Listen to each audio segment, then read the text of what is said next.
तो welcome everyone. I know बहुत दिन हो चुके हैं। तो बट ठीक है। अब से मैं कंटिन्यू रहने की कोशिश करूंगा। आई होप सब लोग ठीक होंगे और सब लोग अच्छा कर रहे होंगे। तो विदाउट वेस्टिंग एनी टाइम, आज का जो हमारा टॉपिक है वो ये है कि how to find multibagger stocks. आप मल्टी बैगर स्टॉक्स को किस तरीके से फाइंड कर सकते हो, कौन सी टेक्निक्स मैं यूज़ करता हूँ। This is very serious video, ठीक है, एंटरटेनमेंट के लिए नहीं है बिल्कुल भी। ठीक है। मल्टी बैगर स्टॉक्स को आप कैसे ढूंढ सकते हो, क्या क्राइटेरिया होते हैं, मल्टी बैगर स्टॉक एक्चुअल में होता क्या है, कौन से स्टॉक्स ऐसे हैं जो मल्टी बैगर हो जाते हैं, उनकी कैरेक्टरिस्टिक्स क्या होती हैं, और एक बार एंट्री करने के बाद उस पर बने कैसे रहना है ये कोई नहीं बताता है। ठीक है। तो बने कैसे रहना है ये भी डिस्कस करेंगे, कौन से स्टॉक्स होते हैं जो मल्टी बैगर होते हैं। तो उसमें मैं अभी आपको एक एग्जांपल भी दूंगा, ना सिर्फ समझाऊंगा बट एग्जांपल भी दूंगा प्रेजेंट जो अभी के हिसाब से मल्टी बैगर है अकॉर्डिंग टू मी। वो सारी सिचुएशंस वो फुलफिल करता है। ठीक है। तो चलिए, let's start the video and let's dive straight away to my screen. तो ये निफ्टी का चार्ट है, इसको अभी हटा देते हैं। ठीक है।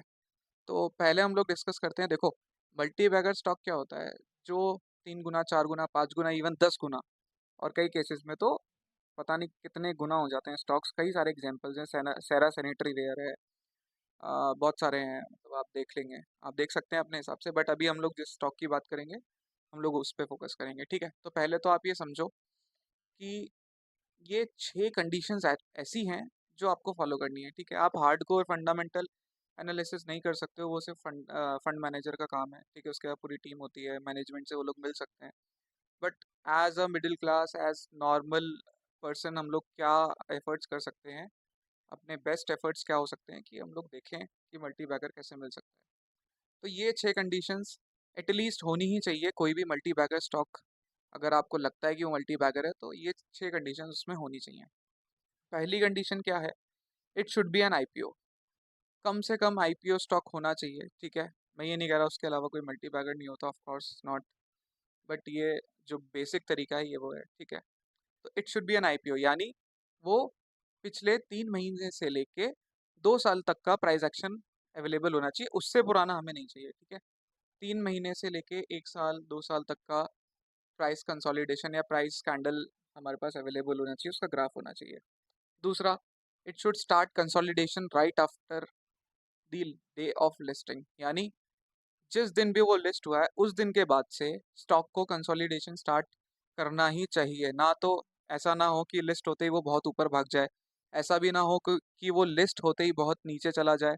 वाइल्ड मूवमेंट नहीं होना चाहिए ऊपर या नीचे, कंसोलिडेशन होना चाहिए। ठीक है।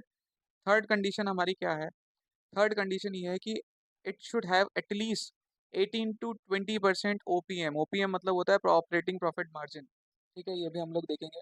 जिस कंपनी को आप ले रहे हो, जिस कंपनी का स्टॉक ले रहे हो, वो जो भी प्रोडक्ट बेच रही है या जो भी धंधा कर रही है, उसके मार्जिन कम से कम 18 से 22% उस कंपनी का होना चाहिए। फोर्थ कंडीशन क्या है, फोर्थ कंडीशन ये है कि हमें एफएमसीजी और जेनरिक बिजनेस के जो भी आईपीओज होते हैं, जैसे डाबर है एफएमसीजी, या अडानी विल्मर है, ठीक है, इस तरीके के स्टॉक्स को हमें अवॉइड करना है। एफएमसीजी का ओपीएम बहुत बेकार होता है, एज गुड एज एफडी ही होता है, उससे ज़्यादा नहीं होता, थोड़ा बहुत 2-4%, 3% ऊपर नीचे होगा। ठीक है।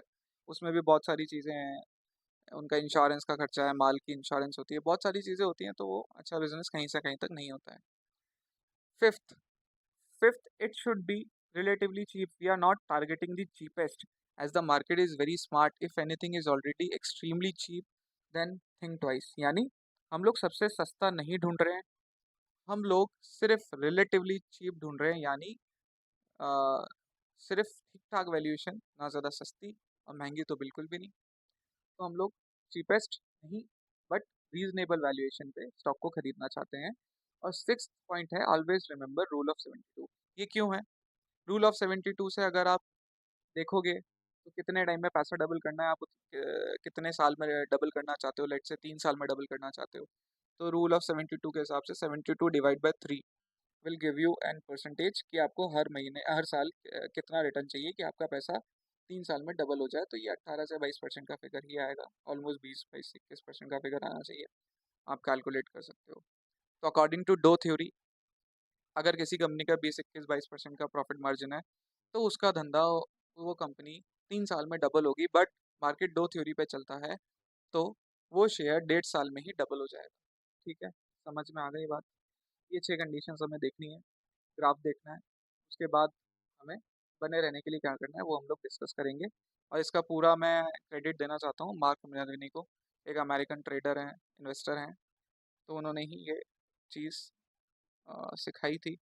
एक्चुअली मैंने उनका पेड कोर्स अटेंड किया था, तो उसमें ये है, बट मैं आपको इंडियन कॉन्टेक्स्ट में समझाना चाहता हूँ। ठीक है, तो ठीक है, अब ये स्क्रीन पे चलते हैं। तो एज यू कैन सी, इस स्टॉक का नाम है क्रोनॉक्स लैब साइंस। ठीक है, रिसेंटली लिस्टेड आईपीओ है। ठीक है, हमारी फर्स्ट कंडीशन क्या थी कि 3 महीने से लेके 2 साल तक का प्राइस एक्शन अवेलेबल होना चाहिए। तो अगर आप फर्स्ट कैंडल देखोगे तो 10 जून 2024 की है। ठीक है, यहाँ से लेके यहाँ तक 28 अगस्त तक, ठीक है, इसमें कंसोलिडेशन हुआ है बराबर। और ये फर्स्ट ब्रेकआउट है, लाइफ का फर्स्ट ब्रेकआउट है। ठीक है, हमें लाइफ का फर्स्ट ब्रेकआउट देखना है स्टॉक का।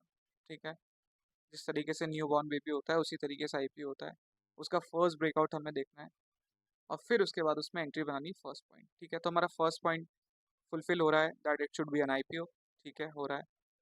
3 महीने से 2 साल तक का कंसोलिडेशन चाहिए। ठीक है, मिल रहा है। ठीक है, थर्ड हमारी ये जो कंडीशन थी कि 18 से 22% का ओपीएम होना चाहिए। ठीक है, तो स्क्रीनर पे आ जाते हैं, देखते हैं क्रोनॉक्स लैब साइंस का ऑपरेटिंग प्रॉफिट मार्जिन कितना है। तो अगर आप देखोगे तो ये क्रोनॉक्स लैब साइंस है। ठीक है, मार्केट कैप है इसका 639 और 30 का स्टॉक का पी है। ठीक है, तो अगर आप इसका ईपीएस देखोगे तो 1.66% का ईपीएस है और ऑपरेटिंग प्रॉफिट मार्जिन है इसका 32% का। और हम क्या क्या ढूंढ रहे हैं, 18 से 22%, उससे तो बहुत ज़्यादा है। बट ठीक है, लेट्स इमेजिन कि ये मेंटेन नहीं हो सकता है, क्योंकि 18 का भी है इसमें ऑपरेटिंग प्रॉफिट मार्जिन। अगर अगर आप देख रहे हो कि मार्च 2023 का डेटा कैसे है, क्योंकि आईपीओ तो बाद में आया है, तो स्क्रीनर पे या किसी भी वेबसाइट पे अगर कंपनी पहले से ही चल रही है और अपने रिजल्ट्स दे रही है तो आपको डेटा मिलेगा। ठीक है, वो कोई प्रॉब्लम नहीं है।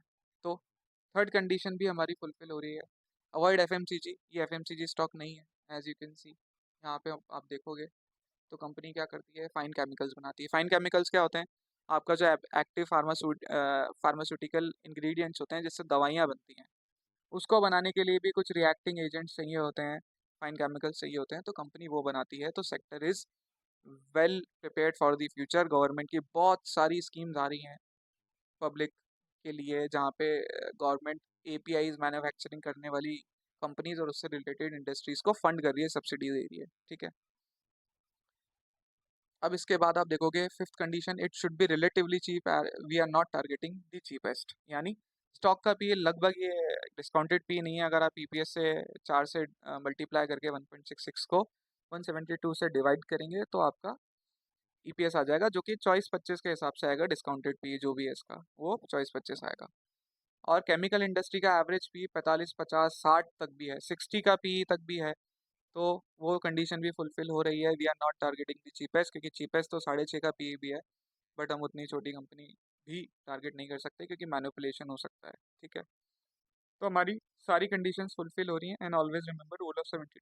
रूल ऑफ 72 के हिसाब से कंपनी 3 साल में डबल होनी चाहिए और स्टॉक 1.5 साल में डबल होना चाहिए। अभी प्राइस चल रहा है 172, 172 का आप डबल कर लो, 1.5 साल में 172 का double at least we are targeting.